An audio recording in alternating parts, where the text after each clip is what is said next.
హల్లెలూయా. మన ప్రభువు యేసుక్రీస్తు నామములో అందరికీ వందనాలండి. Praise the lord. హల్లెలూయా. దేవుడు జ్ఞాపకం చేస్తున్న మాటలు ఏమిటాయంటే, రాకడ గురించి మెయిన్ దేవుడు సేవకులకు చెప్తున్నాడు. త్వరగా సిద్ధపరచండి, త్వరగా ఆత్మలు కనండి, త్వరగా ఆ చేపలు పట్టండి అని దేవుడు మాట్లాడుతున్నారు.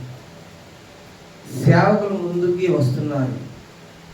పరిచర్య విధానాన్ని, పరిచర్య కొనసాగించడానికి, పరిచర్య పద్ధతులను ఎలాగ పాటించాలి, దేవుడు చెప్పిన క్రమాలని ఎలాగ పాటించాలి అనేవన్నీ కూడా జ్ఞాపకం చేసుకొని దేవుని చెప్పిన మాటకి లోబడి ఈ యొక్క ఆత్మ పట్టే పనిలో వాళ్ళు బిజీగా ఉన్నారు.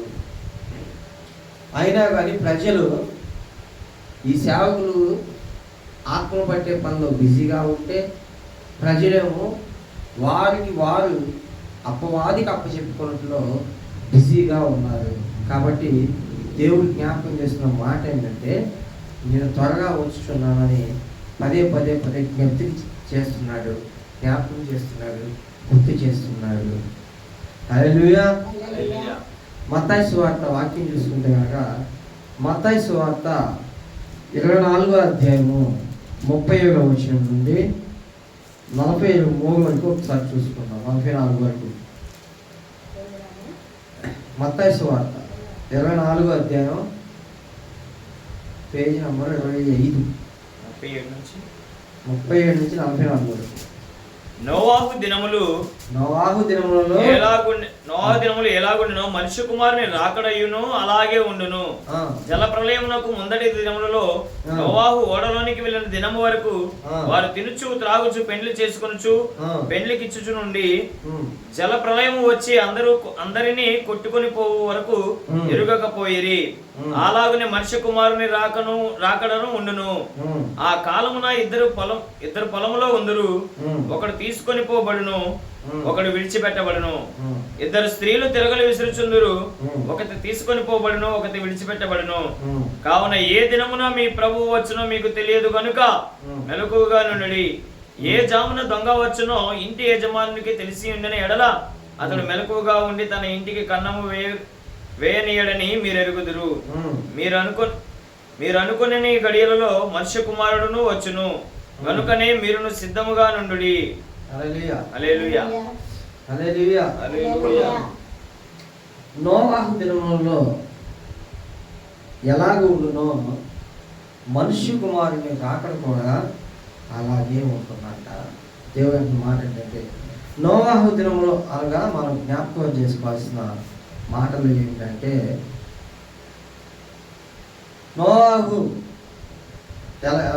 విషయం అందరికీ చాలామందికి తెలిసిందే. నోవాహు దినములో నోవాహుకి దేవుడు చెప్తాడు ఏమనంటే, 40 రాత్రులు 40 పగళ్ళు తీవ్రమైన వర్షపాతం, జలప్రలయం అన్నీ కూడా దూసుకు వస్తాయి, మీదకు వస్తాయి. అయితే ఈ వచ్చే లోపు నీవు ఒక పడవని సిద్ధపరచుకొని నేను చెప్పుచున్న వాటన్నిటినీ కూడా జతగా ప్రతి ఒక్క ప్రాణిని, మనుషుల్ని, ఒక పక్షుల్ని కానీ ప్రతి ఒక్క దాన్ని ఒక్కొక్క జత చప్పున అందులో ఎక్కించి నువ్వు రక్షించాలి అని చెప్పి దేవుడు ఒక పడవ అంటే అలా టపాగా మనం చేపకి వెళ్ళే ఒక చిన్న పడవ కాదు, పెద్ద ఊరే.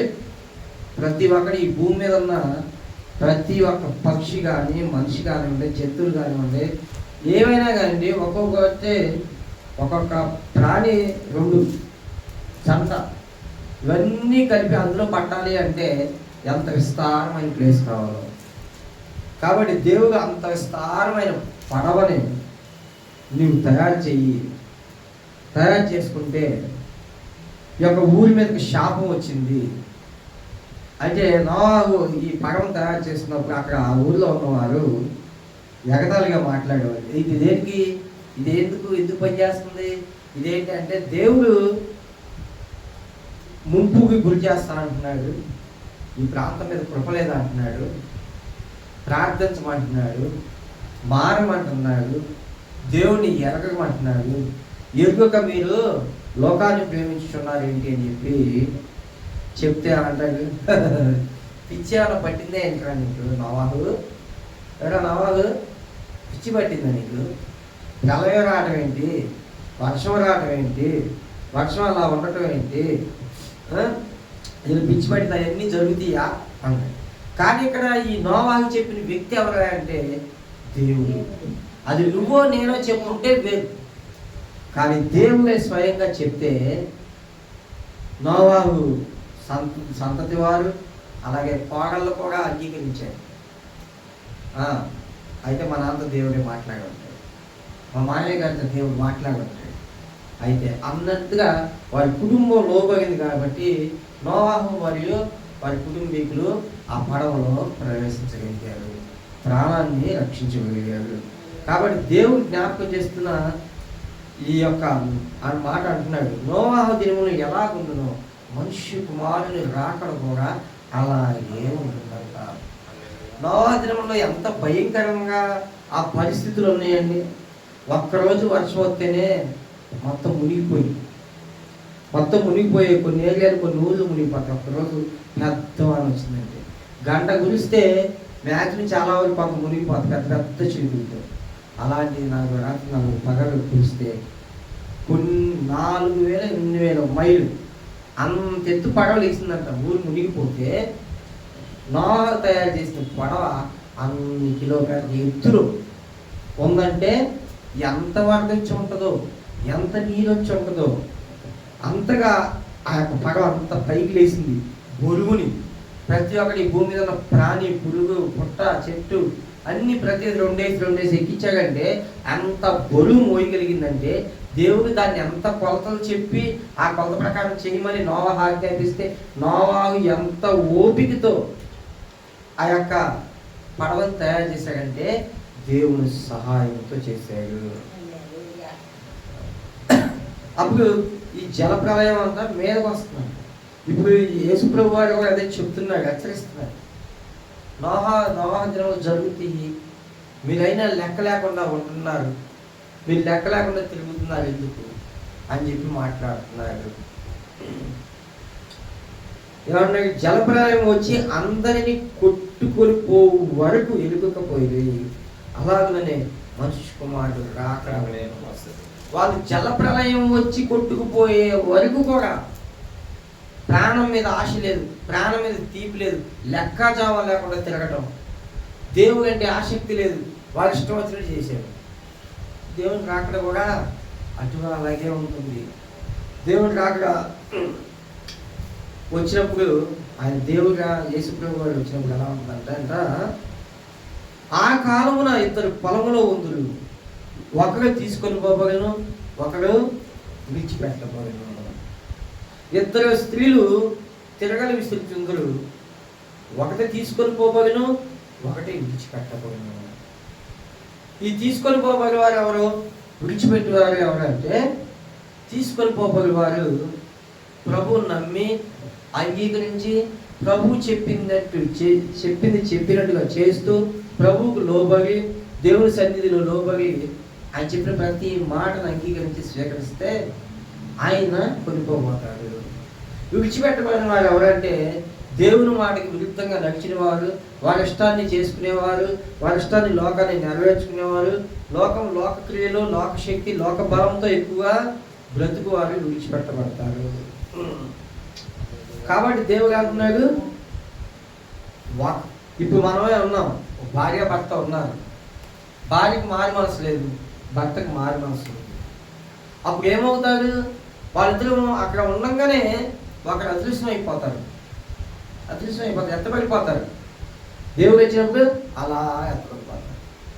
తర్వాత భార్య ఏం చేస్తే అర్థమే కాదు, అసలు ఏమైపోయింది అర్థం కాదు. అట్లాగే భార్యకు మారి మనసు ఉంది, భర్తకు లేదు.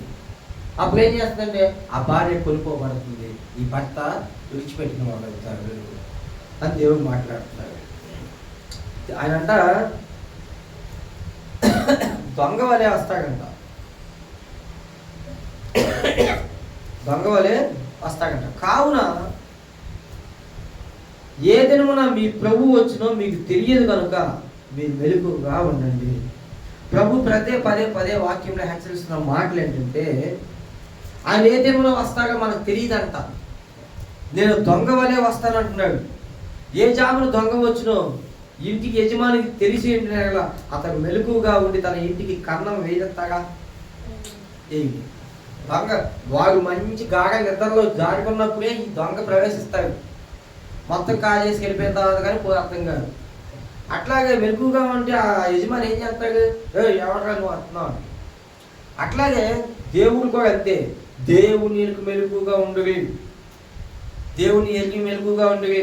ఇదిగో మా తండ్రి వస్తున్నాడు, మా ప్రభు వస్తున్నా కానీ ఆయనతో కూడా నేను కొనిపోగలని ఆసక్తి నీ హృదయంలో ఉంటే, మెలుకు కలిగి ఉంటే నీవు ఆయనతో కూడా ఉంటావంట. అదేగా మీరు అనుకున్న గడియలో మనుష్య కుమారుడు వచ్చిన కనుకనే మీరును సిద్ధంగా ఉంది. మనుష్య కుమారుడు ఏ గడియలో వస్తాడో ఏంటో అన్ని ప్రకటన గ్రంథం ద్వారా యోహాన్ని ఈ భూమి మీద నిలబెట్టి స్వార్థ ప్రకటించినట్లుగా జరగబో కార్యం అన్నింటినీ కూడా ఏమి జరుగునో వాటన్నిటిని చూపించి మరి దేవుడు వాడుకున్నాడు. యోహానుతో ప్రతి ఒక్కటి రాపించాడు. రాకడ సంబంధించి ప్రభు రాకడ గురించి అన్ని విషయాలు కూడా యోహానుతో జరగబోయే కార్యంలో సంగతులు అన్నీ కూడా ఆయనకి వివరణముగా వివరించాడు ప్రభు. కానీ ప్రజలు ఏం చేస్తున్నారు, విడిచిపెడుతున్నారు. ఈరోజు సేవకులు ఎంతో కన్నీళ్ళు వేస్తున్నారు. అమ్మ మారండమ్మా, మారండి, దేవుని తెలుసుకోండి, ఎరగండి అంటే ఒక్కరు కూడా వినే పరిస్థితులు లేదు. మాకు తెలుసుగా అంటున్నారు, వాక్యం తెలుసులే అంటున్నారు. ఏ బాధ ఏ క్రమంలో మనం పరలోక రాజ్యంలో ఉంటాం ఎవరికి తెలియదు అన్నట్టుగానే క్రైస్తవులు అనే పేరు అందరికీ ఉంది, కానీ ఏ క్రమం వెళ్తే మనం ఆయన చేరుకుంటాం అనేది ఎవరికి తెలియలేదు. మాకే ఒళ్ళు చదలిచిపోతుంది. అమ్మో ప్రభు వస్తాడు, ఆయన వస్తే మనసంతా ఆయన మీద ఉంది, నేను ఆయనతో కూడా ఉంటాను హ్యాపీ అని. కానీ ఆయన వస్తే నేను వెళ్తానో లేదని భయం. చాలామందికి భయమే లేదు. ఇప్పుడు మాకు భయం, ప్రభు వస్తే మేము మమ్మల్ని తీసుకెళ్ళాలి. కానీ ఒక పక్క ఉత్సాహం కూడా ఉంది. ఏమనంటే ప్రభు మమ్మల్ని త్వరగా తీసుకెళ్తే ఆయనతో ఎంత ఎంజాయ్ చేయొచ్చు, ఆయనతో ఎంత హ్యాపీగా ఉండొచ్చు. ఆయన మమ్మల్ని తీసుకెళ్ళి ప్రేమ విందుని పెడతాడంట, ప్రేమ విందు. ఆయనతో కూడా కొనిపోబడి మనము ధన్యులుగా అక్కడ ఉంటామని నా మనసంతా సంతోషం ఉంది. ప్రభు వస్తా వస్తా వస్తానంటే ఆ మాట ఆచెవున పడి వింటమే కానీ ఎప్పుడు వస్తాగా అని నేను ఎదురు చూస్తున్నాను. చాలామంది వచ్చే పోతే పోయాడు అన్నట్టుగా ఈ లోకం తీరు ఉంది, కానీ ఆ వస్తాగట్లే వచ్చే పోతే అన్నట్టుగా ప్రజలు అంటున్నారు. కానీ నాకైతే మాత్రం ప్రభు వస్తే సంతోషంగా ప్రభు నీతో కొనిపోకు అనే సంతోషం ఉంది. ఒక్క దర్శనం ఒక మాటే చెప్పాను, జోషి బ్రదర్కి చెప్పాను. ఆకాశం నుంచి ఇదిగో చేయి చాపి దేవుడు రొట్టెని ఇచ్చాడు, ఆ రొట్టెని నీకు పంచమని నేను చూపించాడు అని చెప్తే ఆ కళ విని అమ్మో ప్రభువే తానే చేయి చాపి నన్ను ఈ రొట్టెని తీసుకోమంటున్నాడే, అయినా నేను అంగీకరించలేదేంటి? అయితే లేదు, దేవునికి లోబడాలి. దేవునికి లోబడి నేను త్వరగా దేవునికి లోబడి ఆ రొట్టెని తీసుకుంటే దేవునితో కూడా నేను ఉంటాను. భయం వచ్చేసింది. తనకేం భయం వచ్చేసిందంటే రొట్టె ఇచ్చాడు కానీ నేను తీసుకోలేదు, తినలేదు, అంగీకరించలేదు. అమ్మో నాయనో ఇంకేముందా, ఎంత బతికి నేను దేవునితో సహవాసం లేకుంటే, దేవునితో నేను ఉండకపోతే ఇక్కడ ఏమైపోతున్నా అని భయం వేసి వెంటనే ఒక కళ దర్శనానికే ఆ బిడ్డ మారు మనసు కలిగి బలంగా ఈరోజు నిలబడ్డాడు. కారణం తన హృదయం దేవుని వైపు చూస్తుంది. ఆయన రాకడ కొరకు సిద్ధపడింది, సిద్ధపరచగలిగే సంఘంలో తాను ఉన్నాడు. అంతగా దేవుడు బలపరిచాడు కనుక ఆ ఒక్క మాటకే తాను లోబడ్డాడు. ఇద్దరు ప్రజలు వస్తే వచ్చాడు, పోతే పోయాడు. రాకడ ఒకటి ఉందా, అసలే మళ్ళా ఒకటి ఉందా, నరకం ఒకటి ఉందా, అన్నంత అపోహలోనే జీవిస్తున్నారు ప్రజలు. కానీ అది ఎంతవరకు వాస్తవం? 2 పేతురు 3:9 కొందరు ఆలస్యమని ఎంచుకున్నట్లు ప్రభు తన వాగ్దానమును గూర్చి ఆలస్యం చేయువాడు కాడు గాని ఎవడును నశింపవలనని ఇచ్చయింపక అందరూ మారు మనసు పొందవలనని కోరుచు మీ ఎడల దీర్ఘశాంతము గలవాడై ఉన్నాడు. అయితే ప్రభు దినము దొంగ వచ్చినట్లు వచ్చును. ఆ దినమున ఆకాశమును మహాధ్వనితో గతించిపోవును. పంచభూతములు మిక్కటమైన వేండ్రముతో లయమైపోవును. 12 వరకు భూమియు దాని మీద ఉన్న కృత్యములను కాలిపోవును. ఇవన్నీ ఇట్లా లయమైపోవును గనుక ఆకాశములు రౌలుకొని లయమైపోవునట్టు పంచభూతములు మహావేంద్రముతో కరిగిపోవునట్టు దేవుని దినపు రాకడ కొరకు కనిపెట్టుచు దానిని ఆశతో అపేక్షించుచు మీరు పరిశుద్ధమైన ప్రవర్తనతోను భక్తితోను ఎంతో జాగ్రత్త గలవారై ఉండవలెను. హల్లెలూయా హల్లెలూయా హల్లెలూయా హల్లెలూయా. కొందరు ఆలస్యమని ఎంచుకున్నట్లు ప్రభు తన వాగ్దానం గురించి ఆలస్యం చేయవాడు కాదు కానీ ఎవరను నశింపవాలని ఇచ్చేంపక అందరూ మారు మనసు పొందవాలని కోరుచు మీ ఎగల దీర్ఘ శాంతం గలవాడై ఉన్నాడంట. ప్రభు ఎవ్వరు కూడా నశించుకోవాలని కోరుకోవడం లేదు కనుకే ఈరోజు మనకి ఇంకా సమయం ఇచ్చాడు. ఎవ్వరు ఈ భూమి మీద ఉన్న ఏ ఒక్క మనిషి కూడా నశించిపోవడానికి వీల్లేదు. అందరూ నా కుమారులే, నా కుమార్తెలే, నా బిడ్డలే అని ప్రభు ఇప్పటికీ మనకు సమయాన్ని ఇస్తున్నాడు. ఎప్పటికీ సమయాన్ని మనకి చేకూర్చాడు. ఇంకా మారుతారు, ఇంకా మారు మనసు కలుగుతుంది నా బిడ్డలకి అని ఆయన ఎదురు చూస్తూనే ఉన్నాడు. ఎదురు చూస్తూ ఇంకా సమయం ఇచ్చాడు. ఏం చెప్తున్నాడు? కొందరు ఆలస్యమని ఎంచుకున్నట్లు ప్రభు తన వాగ్దానం గురించి ఆలస్యం చేయవాడు కాడు కానీ ఎవరను నశింపవలని ఇచ్చేయంపక అందరూ మారు మనసు పొందవలనని కోరుచు మీ ఎడల దీర్ఘశాంతం కలవాడై ఉన్నారు.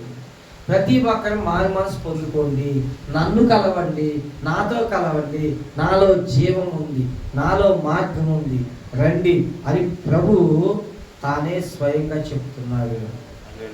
ప్రభు తానే స్వయంగా చెప్తున్న మాట ఏంటంటే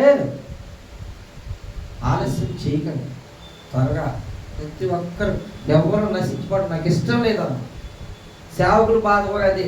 ఏ ఒక్క ఆత్మ కూడా నశించుకోవడానికి వీల్లేదని వాడంతో పరితపిస్తున్నారు. అదే 10వ వచనం చూసుకుంటే అయితే ప్రభు దినం దొంగ వచ్చినట్లు వచ్చును. ఆ దినము ఆకాశం మహాధ్వనితో గతించిపోవును. పంచభూతలం ఎక్కడమైన వేంద్రంతో లయమైపోవును. భూమి దాని మీద ఉన్న కృత్యములు కాలిపోవును. ప్రభు దొంగ వలె వస్తాడంట. దొంగ వలె వచ్చినప్పుడంట దేవుని దినపు రాకడ కొరకు కనిపెట్టుచు దానిని ఆశతో ఆపేక్షించు మీరు పరిశుద్ధమైన ప్రవక్తలతో భక్తితో జాగ్రత్త కలవారే. ఆయన దొంగ వలె వచ్చినప్పుడు మనం పరిశుద్ధతో భక్తితో ఉంటేనే ఆయనతో మనం కొనుక్కోబడతాం, ఆయత్తపడతాం, ఆయనతో మనం ఉంటాం. ఆయనతో మనం ఉండాలంటే మారు మనసు ఉండాలి, రక్షణ ఉండాలి, దేవుడు నడిచే స్వభావం మనకు ఉండాలి. అది లేకపోతే ఆయన ఏమంటున్నాడు? నేను దొంగ వలె వస్తాను,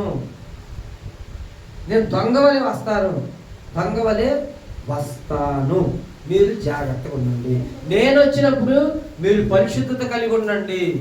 పరిశుద్ధత కలిగి భక్తిని కలిగి ఉంటే మీరు నాతో వస్తారు. లేక నేను వచ్చింది వెళ్ళింది మీకు తెలియదు. రాకడానికి సిద్ధపడిన ప్రజల్ని నొక్కి మరీ చెప్తున్నాడు ప్రభు, నేను వస్తున్నాను, మీరు సిద్ధపడండి దేవుడు చెప్తూనే ఉన్నాడు. అయినా కానీ దేవుడు చెప్తున్న మాట సిద్ధపడండి అని చెప్తున్నాడు. అసలు మన మందిరానికి రాముగా మనం లోపట్టలేదుగా, అసలు నువ్వు ఏమైతే చూడలేదుగా. ఇప్పుడు ఇంత వాక్యం మనం ఇక్కడ నిలబడి చెప్తున్నాం అంటే చదువుతున్నాం మాకే హృదయం పలకరించిపోతుంది. ఎందుకంటే అమ్మో ఎంత డెప్త్ ఉంది ఈ వాక్యంలో, ఎంత అర్థం ఉందా ఈ వాక్యంలో, ఎంత లోతుందా ఈ వాక్యంలోని చదువుతూ వాక్యం చెప్తున్నాం. మాకు ఎంత ఆనందంగా భయముతో అమ్మో దేవుని మాట ఎలా ఉంటే అని అనిపిస్తే ఏమీ తెలియని నీ పరిస్థితి ఏంటి? ఈ భయం నీలో ఎందుకు కలగట్లా? ఎందుకు లోకం వైపు తిరుగుతున్నావు? ఎందుకు లోక కోరికల వైపు తిరుగుతున్నావు? ఎందుకు దేవుని వైపు ఉండట్లేదు? అసలు దేవుని ముఖమే నువ్వు చూడాలని ఎందుకు అనుకోవట్లేదు?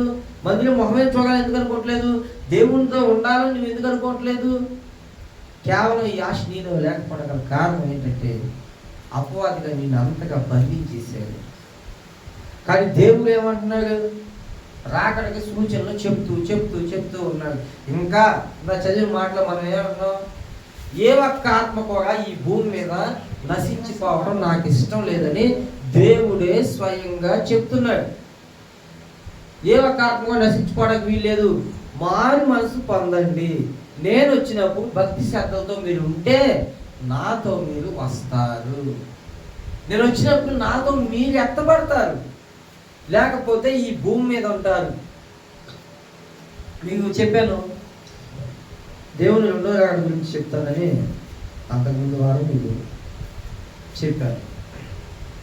క్రీస్తు దొంగ వలె వచ్చి వెళ్ళిపోతాడంట. అట్లాగే ఇప్పుడు మనకి ఇక్కడ ఏదన్నా ఫ్రీ సరుకులు పంచుతున్నారనుకోండి, ఫ్రీగా ఏ ఒక వస్తువులు పంచుతున్నారు, మనం ఇక్కడ ఉన్నాం. వాళ్ళు వచ్చాడు, ఫ్రీగా వస్తువులు అయ్యో పనిచేసి వెళ్ళిపోయాడు. మనం అక్కడికి వెళ్ళి చూసేమన్నా, అయ్యో మాకు తెలియదు, మేము పొందుకోలేకపోయాం. ఆ ఇచ్చిన ఫ్రీ సైకిల్ కనీసం ఒక 10,000 ఖరీదు చేసే వస్తువులు అనుకోండి. బియ్యం మూటలు ఉన్నాయి, ఏమైనా ఉన్నాయి, ఏదో సహాయం చేశాడు వాళ్ళు వచ్చి ఒక లారీ చేసుకోవచ్చు. మనం ఎక్కడి నుంచి వెళ్ళేలోపు అందరూ తీసుకువెళ్ళిపోయారు. మన హృదయం ఎంత బాధపడింది?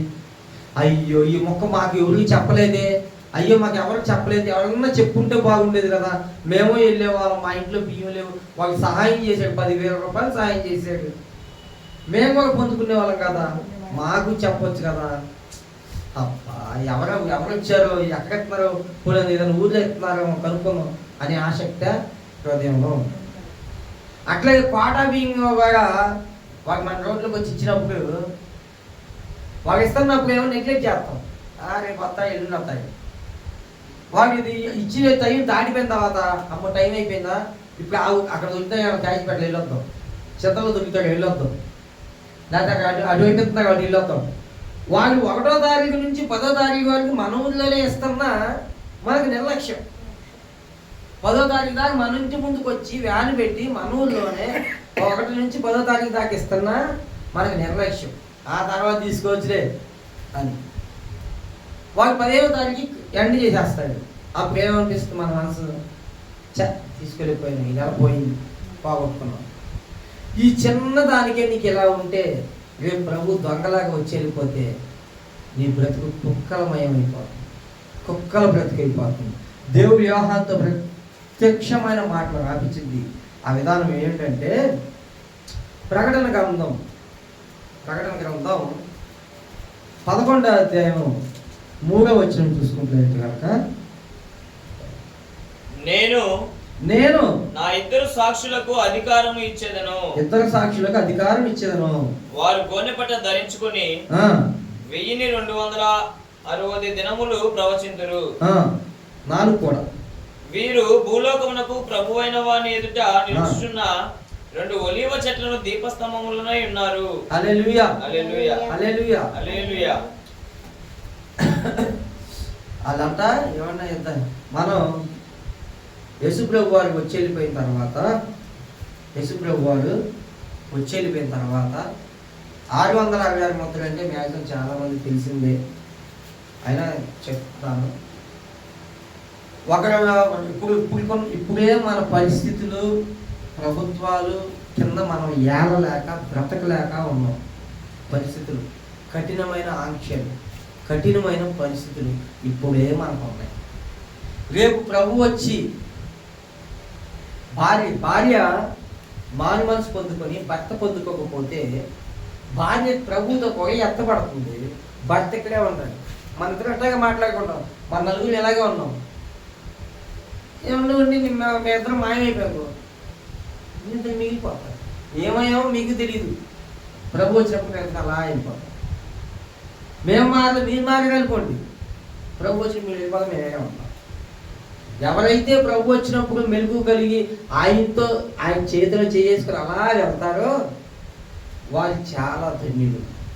ప్రభు చెల్లిపోయిన తర్వాత వచ్చే కష్టాలు బ్రతకటి కూడా భయం వేస్తుంది, బ్రతకడానికి భయం వేస్తుంది.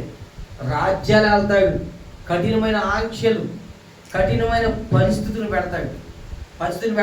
ఇప్పుడు ఎంత నోరు నొక్కుకొని నోరు ఎత్తుకొని సేవకులు ఎంతోమంది రండయ్యా, మందిరాలకు రండయ్యా, మారండి అయ్యా, దేవుడు తెలుసుకోండి అయ్యా, మీ జీవితాన్ని మార్చుకోండి అయ్యా, మీరున్నారే పాపములో, ఆ పాపం నుంచి పైకి రండి అని సేవకులు చెప్తున్నారు. ఇప్పుడు చెప్తున్న ఈ సేవకులు దేవుడు వచ్చిన తర్వాత వెళ్ళిపోతే మీకు చెప్పేవారు ఎవరు? ఈ కింద మిగిలిపోయిన వారికి వాక్యం బోధించేవారు ఎవరు? సువార్త చెప్పేవారు ఎవరు? అప్పుడు ఈ వెళ్ళిపోయిన మనుషుల గురించి విచారణ చేస్తావు. నువ్వేమనంటే వాళ్ళు వెళ్ళిపోయారు, మేము వెళ్ళలేదు, ఇంకా ఏగా పడి ఉన్నాం, ఏగా బ్రతుకున్నాం, మాకు ఎవరు వాక్యం చెప్తారు? అప్పుడు వాళ్ళు వెంటపడి వాక్యం చెప్తామన్నారు, వెంటపడి మందిరానికి రమ్మన్నారు, వెంటపడి ప్రభు సువార్తని చెప్పారు వాళ్ళు. ఇప్పుడు మాకు చెప్పడానికి ఎవరు లేరు, ఒక్కరైనా లేరు. ఇప్పుడు ఎలా తెలుసుకోవాలి?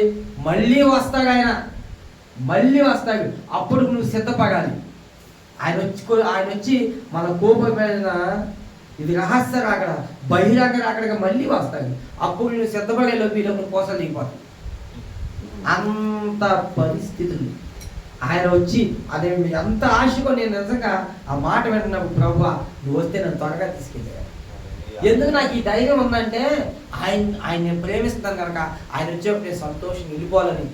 ఇదొక సంతోషం, ఆనందం. అయితే హృదయంలో ఇంకో భయం, నేనైనా గొడవపడితే ఆ తర్వాత జీవితం నేను బతకలేను నాయన, ఆ తర్వాత బతుకు నేను బతకలేను నాయన ఊహించుకుంటేనే నాకు ఎలా ఉందంటే, అసలు నువ్వు లేచిన కానీ లోకంలోనే ఉంటున్నావయ్యా, లోకమైన బ్రతుకుతున్నావయ్యా, వ్యసనమైన జీవితాన్ని కలిగి ఉన్నావు, వ్యర్థమైన బ్రతుకుని కలిగి ఉన్నావు, ప్రభు గురించి ఏమీ తెలియదు. నీ బ్రతికేంటి?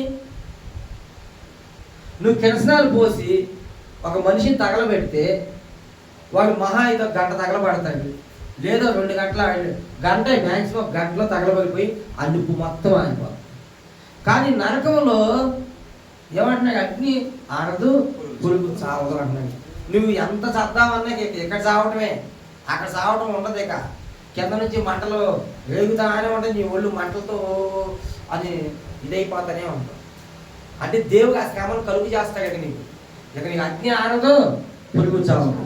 ఎప్పుడైతే ఈ మనిషిని ఒక గంట వాడిని అంటుకున్న ఒంటికి నొప్పి ఉంది, అది కిరసనాల పవర్ ఉన్న వరకు ఒక గంట మండి తంతే, గంటగా చల్లారిపోతుంది. కానీ ఇది నిత్యము మండుతానే ఉంటుంది. దాన్ని తలుచుకుంటేనే మాకు భయం వేస్తుంది. అమ్మో ప్రభువుతో నేను ఉండకపోతే రేపు పొద్దున నా పరిస్థితి ఏంటి అని భయం వేస్తుంది. ఇంకో విధంగా హృదయం నిండా సంతోషం. ప్రభు నువ్వు వస్తానంటున్నావుగా, అయితే రా, నన్ను కొనుక్కోబడితే నాకు సంతోషం ప్రభు అని నా హృదయం ఎంతో సంతోషిస్తుంది. రాకడా అని అందరు సేవకులు చెప్తుంటే ఈ చెవులతో ఆ మాట వింటుంటే, ప్రభు రా నన్ను తీసుకెళ్ళు, నేను రెడీగా ఉన్నా, నేను సిద్ధంగా ఉన్నా, మారి మనసు పొందుకున్నా, మారున్నా, నీవంటే ప్రాణం, నీకోసమే బ్రతుకుతున్నా, నీకోసమే జీవిస్తున్నా, నువ్వంటే ఇష్టం, నాకు ఈ లోకంలో ఏమొద్దు అన్నంతగా నిలబడ్డాను. కాబట్టి హృదయపూర్వక నా మాట ఏంటి తెలుసా? ఇదిగో రాకడ వస్తుందా, తీసుకెళ్ళి నన్ను, నేను రెడీ. ఎప్పుడైనా నా హృదయంలో తలుపులు తెరిచే ఉంటాయి. నువ్వు ఎప్పుడు నన్ను కొనిపోబడ్డాలనుకున్నా తీసుకెళ్ళా అంట. ఎందుకంటే ఆయనతో ఉండటం నాకు ఇష్టం, ఆయనతో గడపడం నాకు ఇష్టం. ఇలాంటి పరిస్థితి ఉంటే మనకు మాత్రం ఏమాత్రం భయమే లేదు, దేవునికి లోపడట్లేదు. దేవుడు చెల్లిన తర్వాత కఠినమైన ఆంక్షలు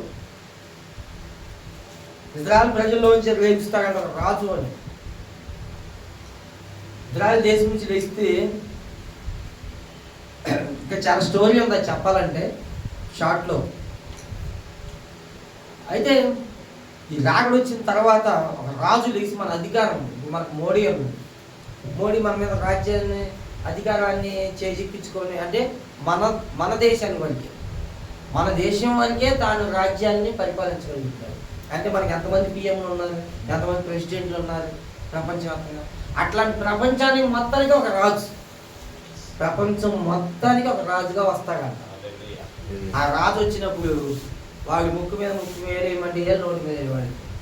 అటువంటి పరిస్థితులు, కనీసం కుయ్ కై అంటాను పోయలేని పరిస్థితులు, కఠినమైన ఆంక్షలు, కఠినమైన బ్రతుకు, రాత బ్రతుకు, అసలు ఏం చేయాలి అర్థం కాదు. నువ్వు ఇప్పుడు వెంటబడి సేవకులు చెప్తున్న వాక్యాన్ని నువ్వు తుల్లీకరిస్తావే, రేపు కావాలన్నా కూడా నీకు అది దొరకదు. చెప్పువాడు ఎవడో ఇప్పుడే దేవుని దర్శనాల ద్వారా, కళల ద్వారా, మాటల ద్వారా అనేకమైన మాటల్ని సంఘంలో చెప్తుంటే సంఘ బిడ్డలు ప్రతి ఒక్కళ్ళు అయ్యా నాకు ఎలా మాట్లాడాడు, దేవుడు నన్ను ఎలా అన్నాడు, దేవుడు ఎలా ఉండమంటున్నాడు, ఎలా జీవించమని ప్రతి ఒక్కరు వారి జీవితంలో సాక్ష్యం అన్నీ ప్రతి ఒక్కరు పంచుకొని చెప్తుంటూనే ఇంకా మనుషులు మారకపోతుంటే రేపు ప్రభు వచ్చిన తర్వాత నీకు ఎవరుంటారు చెప్పడానికి? ఎలా మారుతావు? బహిరంగ రాకడ ఇంకొకటి ఉంది. ఈయన వచ్చి తీసుకెళ్ళిపోయిన తర్వాత రహస్య రాకడగా మళ్ళీ బహిరంగ రాకడగా మమ్మల్ని అందరినీ తీసుకొని మళ్ళీ మేము వస్తాయి. అందరూ ఏంటి? కొత్త భూమి, కొత్త ఆకాశం కోసం ఎదురు చూస్తాం. మనకెప్పుడు పాత భూమి, పాత తర్వాతే. మన కొత్త ఏమవద్దు, మన బట్టలు కూడా కొత్త వద్దు. పాత జీవితమే పాతదే కావాలి. దేవుడు హెచ్చరిస్తున్నాడు, పనిమాల హెచ్చరిస్తున్నాడు. అయితే ఏలియాని పోలినటువంటి స్వభావం కలిగిన వ్యక్తి, మోషాని కలిగిన స్వభావం వంటి వ్యక్తులు సువార్త ప్రకటించుటకు మన దగ్గరికి వస్తారంట. దేవుడు వచ్చి వెళ్ళిన తర్వాత, ఆయన రాకడ వచ్చి వెళ్ళిన తర్వాత వస్తారు, ఇద్దరు వస్తారు. మీకు సువార్త చెప్పడానికి ఎవరు మనుషులు లేరుగా, అప్పుడు దేవుడు ఇద్దరు మనుషులు పంపుతాడు. ఏలియా పోలిన వ్యక్తి, మోషన్ పోలిన వ్యక్తి ఇద్దరు పంపిస్తాడు. పంపించి వాక్యం ఊరంతా మళ్ళీ ఒకసారి చదువు 11. నేను నా ఇద్దరు సాక్షులకు అధికారం ఇచ్చేదను. వారు గోనె పట్ట ధరించుకొని 1260 దినములు ప్రవచింతురు. 4 వీరు భూలోకమునకు ప్రభువైన వాని ఎదుట నిలుచునున్న 2 ఒలివ చెట్లను దీపస్తంభములై ఉన్నారు. హల్లెలూయా. హల్లెలూయా. ఈ ఇద్దరినంట, ఆ ఇద్దరు సాక్షులు అధికారం ఇస్తాడట దేవుడు. గోని పట్ట ధరించుకొని 1260 దినములు ప్రవచిస్తారంట. ఈ ఇద్దరు ఎవరంట? ఒలివ చెట్లను దీపస్తంభములై ఉంటారంట. ఈ ఇద్దరు పంపించి సువార్త మీరు అందరికి ప్రకటించండి అంటాడు. ఈ రాజు ఏ మూల నుంచి, నువ్వు బైబిల్ చదివావా నేను చంపేస్తా, బైబిల్ ఎత్తావా నేను చంపేస్తా. ఒకప్పుడు మనకు స్వతంత్రం రాకముందు వందే మాతరం అనే మాట వినపడితే చంపేసేవాడు. వందే మాతరం అనే మాట వినపడతాకి చంపేశాడు. ఏం కాదు మొన్న వందే మాతరం అని కొట్టి మళ్ళీ చెప్పి బాగా హింసలు పెట్టేవాడు. అయితే ఒక జాంకాయలు అమ్ముకునేవాడు, అలా జాంకాయలు అమ్ముకునేవాడు వెళ్తాగట. ఒకడికి మనసులో అనిపించింది, ఊరుకునేవాళ్ళు కాదుగా, బ్రిటిష్ వాళ్ళు ఊరుకునేవాళ్ళకి, ఈ జాంకాయలు అమ్ముకునేవాడు వెళ్తుంటే ఇతను మనసులో మాట అనిపిస్తే వందే మాత్రం అనాలని ఫీలింగ్, వందే మాత్రం అనాల్సిందే వందే మాత్రం అంటాడు. ఈ జాంకాయలు వెళ్ళేటప్పుడు ఒక అతను అంటాడు, ఏంటి కానీ అన్నాడు సార్, నేనేమో అనలేదు సార్, వందే మాత్రం అన్నాను సార్ అన్నాడు. నేనేమో అనలేదయ్యా, వందే మాత్రం అడిగాను అతను. అంటే కాయలు అమ్ముకుంటున్నాడు, వందే మాత్రం బాబు అడిగాను సార్, మీకు ఎలా వినపడింది? ఈ మనసు ఏంటో హృదయంలో ఏముంది, ఏమనంటే వందే మాతరం అనాలి అనే ఆశ ఉంది. అయితే ఇదే సందర్భం వందే మాత్రం అడిచాడు. కానీ ఏ కాను అన్నావు సార్, ఆయన పట్టుకోండి, ఆయన బంధించండి, చంపేయండి అంటే సార్ నేనేం అనలేదు సార్, ఆ జాగాలోని వందే మాత్రం అని అడిగాను సార్, వందే మాత్రం చెప్తావు అన్నాను సార్, అది తప్ప సార్ అయితే శ్రమించేసి. చూసారా, ఈ మనసులో ఆ మాట పలకాలి, దేశభక్తిని చూపించాలనుకొని ఆ మాటని ఎలాగైనా రిలీజ్ చేసేది. అట్లాగే రేపొద్దు నువ్వు బైబిల్ చదవడానికి వీల్లేదు, వాక్యం ఎత్తడానికి వీల్లేదు, దేవుడి పేరు ఎత్తడానికి వీల్లేదు. ఎత్తితే నీకు శిక్షే, కఠినమైన శిక్షలు. ఇప్పుడు శిక్షలు ఏముంది? ఒక మూలకి, రేపు కఠినమైన శిక్షలు వస్తాయి ప్రభు వచ్చేళ్ళాక. అప్పుడు ఈ భూమి మీద మిగిలిపోయిన నీవు బ్రతకాల్సి ప్రభు వచ్చినప్పుడు నీ భార్యకి నీకు సంబంధం లేదు, నీ కొడుకుకి నీకు సంబంధం లేదు, నీ కూతురికి నీకు సంబంధం లేదు, నీ కడుపుని పుట్టిన సంబంధం లేదు, నీ పెళ్లి చేసిన సంబంధం లేదు, నీ అర్థం ఎవరికి సంబంధం లేదు. దేవుడు ఎవరైతే మాట్లాడో వాడిని కొనిపోబడతాడు, ఎవరైతే గొడవపడతాడో మాట్లాడో వాడిని విడిచిపెడతాడు. ఈ రక్త సంబంధంతో సంబంధం లేదానికి మనం పెంచుకుంటాం ప్రేమ. అమ్మో నా భార్య నా పిల్లలని మనం పెంచుకుంటాం. ఆయన పెంచుకునేది ఎవరిమే తెలుసా? ఆయన పనిచేసే వారినే పెంచుకుంటాడు. కాబట్టి ఆయన వచ్చినప్పుడు సేవకులు సిద్ధపడిన ఆత్మలు అన్నీ కూడా కొనిపోబడతాయి అంట. అయితే ఈ ఇద్దరు సేవకులు పరిచయం చేసినప్పుడు ఒక దినమున రాజుగారు ఆగ్రహిస్తారు. ఏమనంటే ఈ ఇద్దరు చాలా మంది పరిచయం చేసేస్తారు, ఈ ఇద్దరే చుట్టేస్తారు, మొత్తం ప్రపంచం మొత్తం చుట్టారు, పరిచయం చేస్తారు, విస్తారమైన పరిచయం చేస్తారు. లోపలే మన బానిసత్వం కలిగిన బ్రతికి ఎలా బ్రతుకున్నామో అట్లాగే నోరు మెదపనివ్వడు, అట్లాగే రహస్యంగా పనిచేయాలి. ఇద్దరు అందరిని సిద్ధపరుస్తారు. మళ్ళీ ప్రభు బహిరంగంగా అక్కడ వస్తాడు కదా, అప్పుడు సిద్ధపడతామని దేవుడే పంపిస్తాడు మళ్ళీ. అయితే ఈ ఇద్దరు పరిచయం చేసేస్తాం. ఒక దినం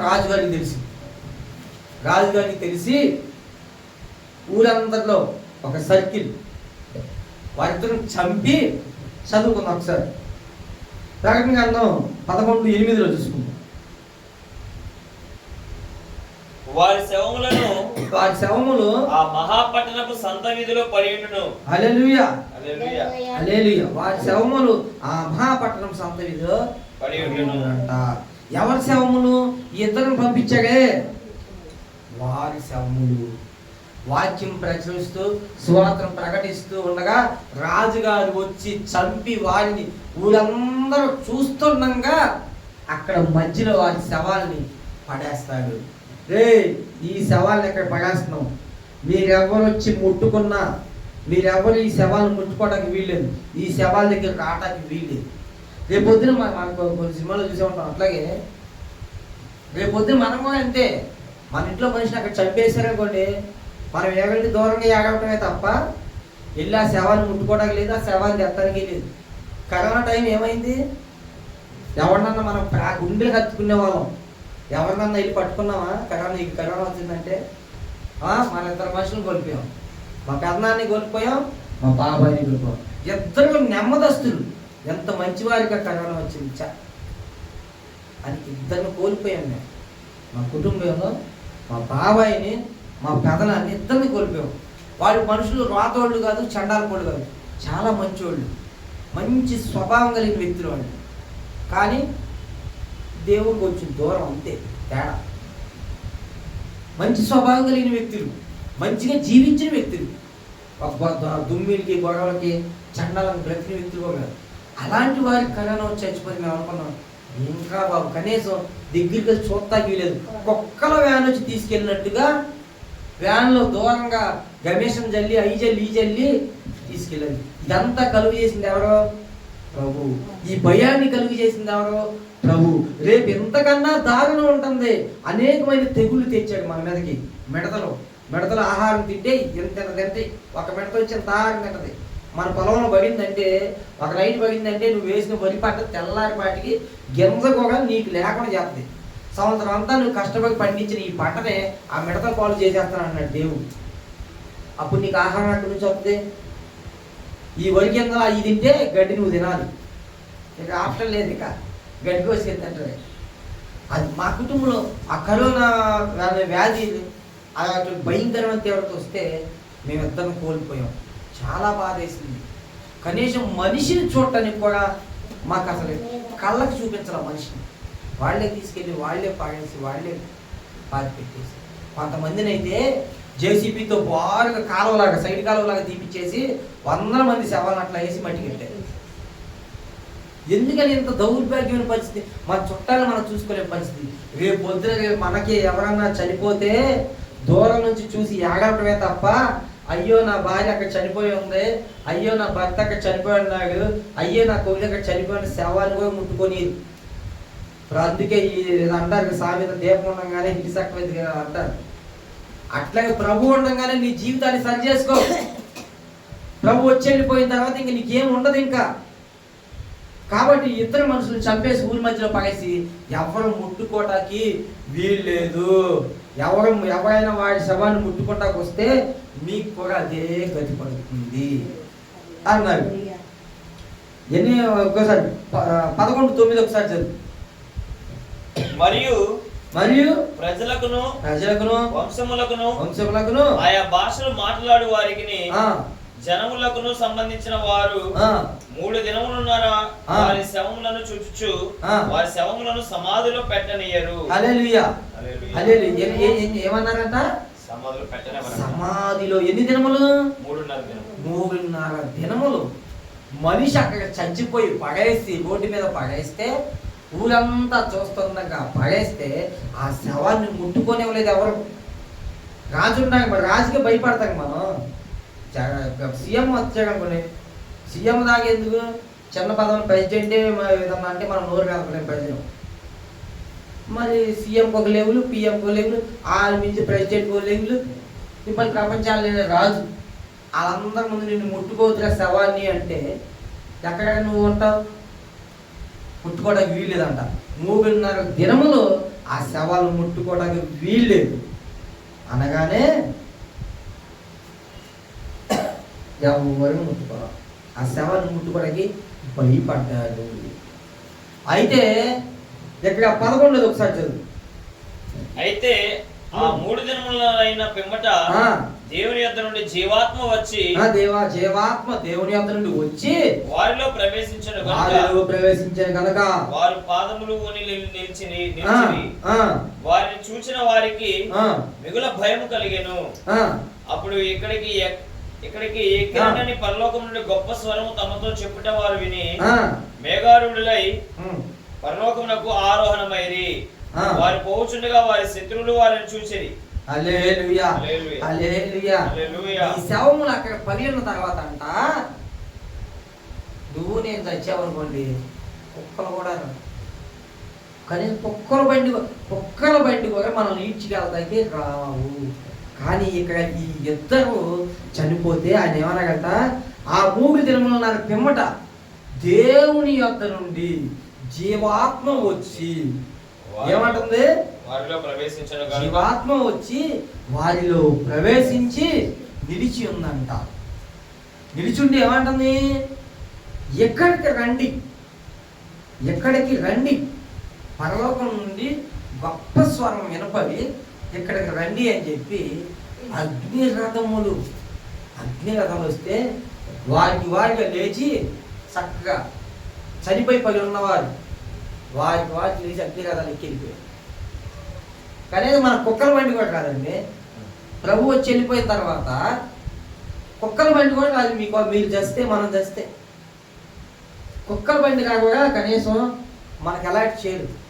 ఈ శవమే అక్కడ ఇంటిపోవటమే, అలా మురిగిపోవటమే, అలా చావటమే. కాబట్టి ప్రభు అంటున్నాడు, నేను ఏ ఒక్క ఆత్మ కూడా నశించిపోవడం నాకు ఇష్టం లేదు.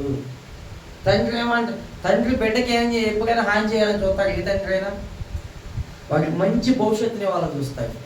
తాను కూలి చేసుకుని బ్రతికే తండ్రి అయినా కొడుకు ఉద్యోగం చేయాలని చదివిస్తాడు.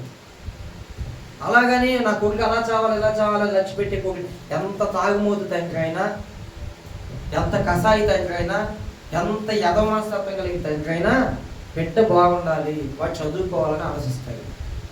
అంతేగాని చెడిపోవాలి. కానీ మన తండ్రి కూడా నువ్వు ఎంత చండాల పోగులైనా, ఎంత చండాలమైన బ్రతుకైనా, నాన్న నేను నశించిపోవడం నాకు ఇష్టం లేదు. నేను వచ్చినప్పుడు నేను రాకముందు మాయ మనసు కలిగి మార్చుకోండి మీ జీవితాన్ని. నేను వచ్చినప్పటికి భక్తి శ్రద్ధలతో పరిశుద్ధత కలిగి ఉండండి. అప్పుడు నేను మీకు ఇలా చేయిస్తే మీరు నాతో వస్తారు, నా రాజ్యంలో ఉంటారు, నాతో ప్రవేశిస్తారని దేవుడు హెచ్చరిస్తున్నాడు.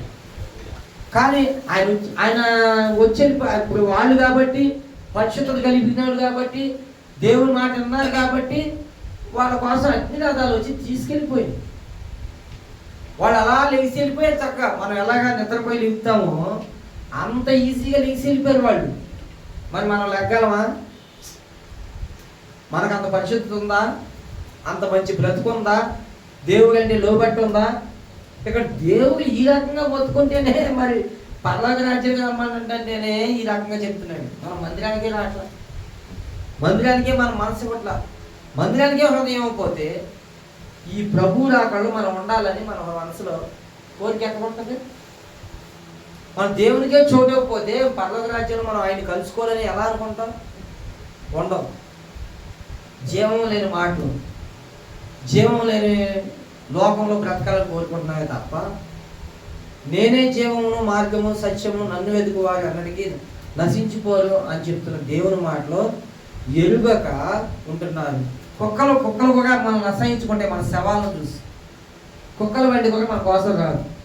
వారి పరిశుద్ధత కలిగిన వారు కనుక దేవుడు ఏం చేశాడు?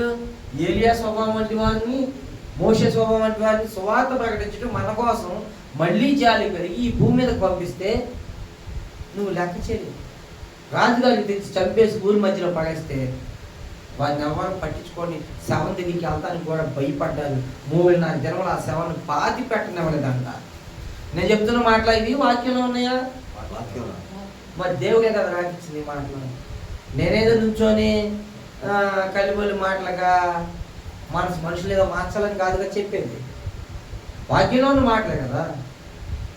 యోహాను చేత దేవుడు జరగబోయి 11 మంది శిష్యులు కొనుక్కోబడ్డాక కూడా 12వ శిష్యుడి చేత ఉంచి భూమి మీద రాపించాడు.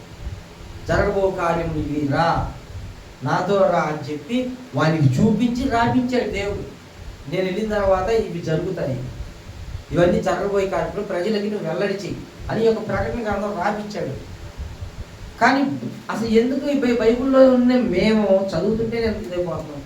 తెలియనప్పుడు తెలుసుకోవాలి, చదువు లేనప్పుడు చదువు ఉన్నవారు చెప్తున్న మాట కదా. కొంతమంది పాతకాలం పద్ధతుల్లో ఏదన్నా ఆర్టీసీ బస్సు వెళ్తుంటే చదువు లేని వాళ్ళు, చదువు వచ్చిన వాళ్ళకి వచ్చి అయ్యా ఏ ఊరు బస్సులో అడుగుతారు. మనకు చదువచ్చు, చదువు లేని వాళ్ళు ఏమవుతారు? ఇప్పటికి ఉన్నా కొంతమంది గోల్డ్, అయ్యా అది ఏ ఊరు వెళ్ళింది అయ్యా బస్సు ఆ ఊరు అంటే, అమ్మ ఇది పలానా ఊరు వెళ్ళిద్దంట అని చదువు. కారణం తాను ఎందుకు అడిగింది? తనకు చదువు రాదు కాబట్టి, తాను చదువుకోలేదు కాబట్టి, చదువు వచ్చి నిన్న కాబట్టి ఇదేమో సేవకులు చదువచ్చు, సేవకులు వాక్యం తెలుసు, సేవకుల మీద అభిషేకం ఉంటుంది. ఆ అభిషేకాన్ని ఎరిగి గ్రహించి అప్పుడు సేవకుల దగ్గరికి వెళ్ళి యేసుప్రభు అనే ఒక దేవుడు అన్నాకంట కదా, తాను మాట్లాడతాడంట కదా, జీవం కలిగిన దేవుడు అంట కదా, నాకు కూడా ఆయన గురించి చెప్పండి అని అడగాలి, తెలుసుకోవాలి. అప్పుడు నీకు కొంచెం మారి మనసు వస్తుంది.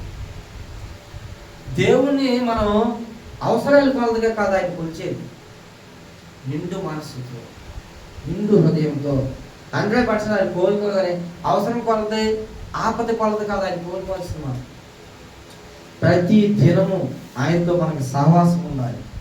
ప్రతి దినం ఏ దినం కూడా మనం ఆయన్ని ఆలస్యం చేయకూడదు, నిర్లక్ష్యపరచకూడదు, వ్యర్థపరచకూడదు, దుఃఖపరచకూడదు. రకంగా లాస్ట్ మీకు చెప్పాను, ఈ దినం చెప్తా ఉన్నాను కాబట్టి మరి ఒకసారి ఏంటంటే జ్ఞాపకం చేస్తున్నాను. ప్రభువు ఎవరు నశించుకోవడం నాకు ఇష్టం లేదు అంటున్నాడు, త్వరగా మారమంటున్నాడు, మారు మనసు కలుగు చేసుకోండి అంటున్నాడు. నేను వచ్చినప్పుడు మీరు పరిశుద్ధతతోనూ భక్తితోనూ జీవిస్తే మీరు నాతో కూడా వస్తారు. నేను వచ్చి వెళ్ళిన తర్వాత మీరు బ్రతకడానికి కూడా ఆ బ్రతుకు భయంకరంగా ఉంటుంది. నోటి మాటలు చెప్పడం కాదు, అనుభవిస్తే ఆ బాధ ఏంటో తెలుస్తుంది. దెబ్బ తగిలింది నాకు, నా వేరే వాళ్ళకి దెబ్బ తగిలింది, నాకు దెబ్బ తగల, నేనేమంటా? డాక్టర్ ఏమంటాడు? ఓచుకోవా, ఏమవుద్ది, ఓ చిన్నదానికి పెద్ద అరిచేస్తాం హాస్పిటల్లో, చిన్నదానికే ఓ తెగ అరిచేస్తున్నాం ఏంటి, ఓచుకో అందరూ అరవాలా అంటాడు. దెబ్బ తగిలి నీకు తెలుసు ఆ మాట ఏంటి, ఓచుకోలేని తనం ఏంటి, ఆ కేకలు ఏంటి అనేది నీకు తెలుసు. అట్లా ప్రసవించే ఆడ స్త్రీకి తెలుసు. ఆ నొప్పుల బాధ మనకేముంది, మగవాళ్ళు మనదేముంది, కానీ ప్రసవించేటప్పుడు ఆమె పడే బాధ ఇంకో జన్మ ఎత్తినట్టే. ఆమె కొంతమంది ఫెయిల్ అయిపోతే చచ్చిపోతారు, పిల్లలు జన్మిస్తారు, వారు చనిపోతారు, లేదా ఇద్దరు చనిపోతారు. ప్రమాదం ఎక్కువైతే తల్లి బిడ్డ ఇద్దరు చచ్చిపోతారు. మ్యాక్సిమం బిడ్డ జాగ్రత్తగా ఉంటుంది, తల్లి ఇవ్వలేక చనిపోతారు. ఆ పురిటి నొప్పులు పడుతున్న స్త్రీకి మాత్రమే తెలుసు ఆ నొప్పులు విలువ. పైన కూర్చున్న ఒడ్డున కూర్చున్న నాకేం తెలుసు, నాకు తెలియదుగా. నొప్పులే కాసేపు వచ్చుకో, గంట వచ్చుకో తగ్గిపోతాయి అంటాం. అట్లాగే దేవుడు చెప్పుచున్న మాటలు అలా తేలిక తీసేయకూడదు. విన్నవారిగా, చవి చూచిన వారిగా, దర్శనాల పరంగా, కళల ద్వారాగా వీటన్నిటిని గైకొన్న మాకు అవి టేస్ట్ రుచికరంగా ఉన్నాయి కనుక మేము చెప్పినప్పుడు ఆ బాధను మీరు కూడా పంచుకోవాలి, ఆ సంతోషాన్ని మీరు కూడా పంచుకోవాలి. ఏదన్నా కళ చెప్పినా, ఏదన్నా దర్శనం చెప్పినా, దేవుడు ఎలా అంటున్నా, ఇలా మాట్లాడుతున్నా చెప్పినప్పుడు దాన్ని మీరు స్వీకరిస్తే నేను పడుతున్న ఆనందం, నా నొప్పి కూడా నీకు తెలుస్తుంది. అట్లాగే అది ఎవరో కంటందరూ రోడ్డు పక్క ఆడదు నాకెందుకులే అనుకుంటే ఆ నొప్పి నీకు తెలియదు, ఆ బాధ నీకు తెలియదు. అట్లాగే హాస్పిటల్లో నీకు గాయమైనప్పుడు ఆ డాక్టర్కి నొప్పి తెలీదు, కానీ ట్రీట్మెంట్ చేస్తాడు తేలిగ్గా. కాబట్టి దేవుడు కూడా అంతే అంటున్నాడు, మరీ చెప్తున్నాడు, నేను వచ్చి వెళ్ళిన తర్వాత బ్రతుకుటకు కూడా మీరు భయంకరంగా ఉంటుంది, పరిస్థితి చాలా భయంకరంగా ఉంటుంది. నేను ఈ ఫలాన్ని దేవుడు వచ్చి నేను హ్యాపీ, ప్రభా నన్ను తీసుకెళ్తే హ్యాపీ, నేను నీ రాకడ సమయం కోసమే ఎదురు చూస్తాను, తీసుకెళ్తే నేను ఉన్న ఫలాన్ని రెడీ అని ఆయన కోసం ఉన్నాను. ఎందుకంటే నా మనసు ఆయన కోసం తప్పిస్తుంది, ఆయన వస్తే ఆయనతో కూడా సంతోషం ఉంది. ఇక మన జీవితంలో ఆయన వెళ్ళిపోయాకనుకోండి, ఇక నెక్స్ట్ ఇటువంటి సువార్త మళ్ళీ దొరకదు. బైబిల్ కూడా చదవనివ్వరు, బైబిల్ కూడా ముట్టుకునేవారు. అలాంటి పరిస్థితి మనకు వస్తాయి. ఇప్పుడు చక్కగా తింటున్నాం, నిజంగా చదువుకునే టైం ఉంది, అన్నీ ఉన్నాక మనం ఇంకా లోకంలో తిరుగుతున్నాం. చాలామంది ప్రాంతంలో యవనస్తులు ఉరేసుకొని చచ్చిపోతున్నారు, డ్రగ్స్ సేవించి చచ్చిపోతున్నారు, మరణాలు, యాక్సిడెంట్లు ఎన్ని రకాలుగా జరుగుతుంది. మన కంటి ముందు చూసాం, మన ఊళ్ళోనే చూసాం, మన గ్రామంలో. ఎందుకు జరుగుతుంది? దేవుని కృపలేక, దేవుని కృపలేక ఇన్ని మరణాలు జరుగుతుంది. మనకి కృప పోయిన వాళ్ళు ఎట్టగా పోయారు, బ్రతుకున్న మనమన్నా తెలుసుకొని, ఆ వాక్యం తెలుసుకొని దేవుని కృపలో నిలబడ్డాం అనుకోండి, మనకు మేలు జరుగుతుందిగా. వాళ్ళు ఆత్మ చంపేసుకున్నారు, శరీరాన్ని చంపేసుకున్నారు. మన ప్రస్తుతానికి ఏం చంపుకుంటున్నాం? చచ్చిపోయి శరీరాన్ని చంపుకుంటాం, ఆత్మను బ్రతికించుకుంటాం. ఎందుకంటే వాళ్ళు ఎలాగపోయారు కానీ మనం బ్రతికించుకొని ట్రై చేయాలి. అదే వాళ్ళతో పాటు నేను పోగాలనుకుంటే కాతి కిరసనాలు బలి ఒళ్ళు కాలితేనే బొబ్బలు వచ్చి ఒళ్ళు మండిపోవాలి. అక్కడ నరకంలో నిత్యం నిప్పులు ఉండమే. అటువంటి పరిస్థితులు దేవుడు మనం ఉండొద్దు అంటున్నారు. నరకప్రాయులుగా మీరు అవ్వద్దు, నాకు ఇష్టం లేదు, ఏమాత్రం మీరు నశించుకోవడం నాకు ఇష్టం లేదు, మారి మనసు పొందుకోండి, నేను వచ్చేటప్పుడు మీరు పరిశుద్ధత కలిగి ఉండండి, భక్తి శ్రద్ధలు కలిగి ఉందని దేవుడు మాట్లాడుతున్నాడు. కాబట్టి ఈ వాక్యాన్ని సీరియస్గా తీసుకున్నాం, ఏమాత్రం కూడా జోక్గా కాదు. ఆయన రాకడ త్వరగా వస్తుందని హెచ్చరిస్తున్నాడు, ఇంకా సమయం పొగిడిస్తున్నాడు. ఈరోజు మారుతాడు నా బిడ్డ, ఈరోజు మారుతాడు, ఈరోజు మారుతా ఎదురు చూస్తున్నాడు. ఆయన మనం నిర్లక్ష్యపరిచేవాడిగా ఉండటానికి వీళ్ళు. కరోనా సమయంలో, వరదల సమయంలో అనేక మంది ప్రాణాలు కోల్పోయారు, ఆస్తి నష్టాన్ని పోయారు. కరోనా టైంలో కుప్పలు తెప్పలు జనం చచ్చిపోయారు. ఎవరైనా తెచ్చిస్తారా నష్టాన్ని? ఎవరన్నా కనీసం లక్షలు పోనీ కరోనా టైంలో 2-3 లక్షలు పెట్టి బతికించుకుందాం అన్నా బ్రతికించే పరిస్థితి కాదు. బాలసుబ్రహ్మణ్యం ఎన్ని సినిమాలు పాటలు పాడాడు, ఎంత డబ్బు ఉంది అతని దగ్గర. చివరికి తానే ముందే తెలుసుకొని వెళ్ళిపోయి హాస్పిటల్లో ఉన్నాడు, కరోనా వచ్చి తెలుసు. ఏమన్నా బ్రతికించుకోగలిగా? ఎంత డబ్బు నేను సుఖం బ్రతికించుకోగలిగా? కాబట్టి దేవుడు నీ ప్రాణాన్ని బ్రతికించుకోకపోయినా నీ ఆత్మను బ్రతికించుకో. నీ ఆత్మకి చావు లేదు అంటున్నాడు దేవుడు. కాబట్టి ఆత్మను బ్రతికించుకునే విధంగా మనం దేవునికి లోబడాలి. నేను మరీ నొక్కి చెప్తున్న మాట ఏంటంటే, దేవుడు వచ్చి వెళ్ళిన తర్వాత ఆయనతో నువ్వు కొనిపోబడితే ధన్యుడవు. కొనిపోబడిన ఎగల, మిగిలిన ఎగల, ఈ భూమి మీద నువ్వు నిలిచిన ఎగల నీవు కుక్క కన్నా హీనము. కుక్క బ్రతుకే చాలా బెస్ట్, కుక్క కన్నా హీనమైన బ్రతుకు. ఆయన వచ్చి వెళ్ళిన తర్వాత బ్రతుకుడికే నీకు చాలా నరకంగా కనపడదు. అలాంటి బ్రతుకుని దేవుడు తెగుళ్ళు ఇప్పటికే దేవుడు చెప్పిన ప్రతి ఒక్కటి మిడతల దండు, తెగుళ్ళు, భూమి మీద తెగుళ్ళు, కరోనా టైపు లాంటి వ్యాధులు చాలా ప్రపంచాన్ని గడగడలాగించింది. ఒక ఊరు కాదు, ప్రపంచం మొత్తాన్ని గడగడలాగించింది ఈ కరోనా. అలాంటి తెగుళ్ళ నుంచి కొన్ని వందల లక్షల ప్రాణాలు కోల్పోయారు. మనిషిని పట్టించుకునే పరిస్థితి లేదు. కాబట్టి దేవుడు అంత పరిస్థితి మనకు వచ్చే లోపే మనం తెలుసుకొని ఆయనతో కొనిపోబడాలని మనం దేవుడిని కోరుకుందాం, వాక్యం తెలుసుకుందాం, దేవుడికి లోబడదాం. దేవుడికి అక్కడికి మనం సిద్ధపడిపోయి, ప్రభువా నేను సిద్ధంగా ఉన్నా, నన్ను కొనిపో అనే ధైర్యం నీలో ఉండాలి. ఆ ధైర్యం ఉండాలి. అంతగా మనం లోబడాలని దేవుడు మాట్లాడుతున్నాడు. ఈ చిన్న మాట దేవుడు దీవించిన గాక. ఆమేన్.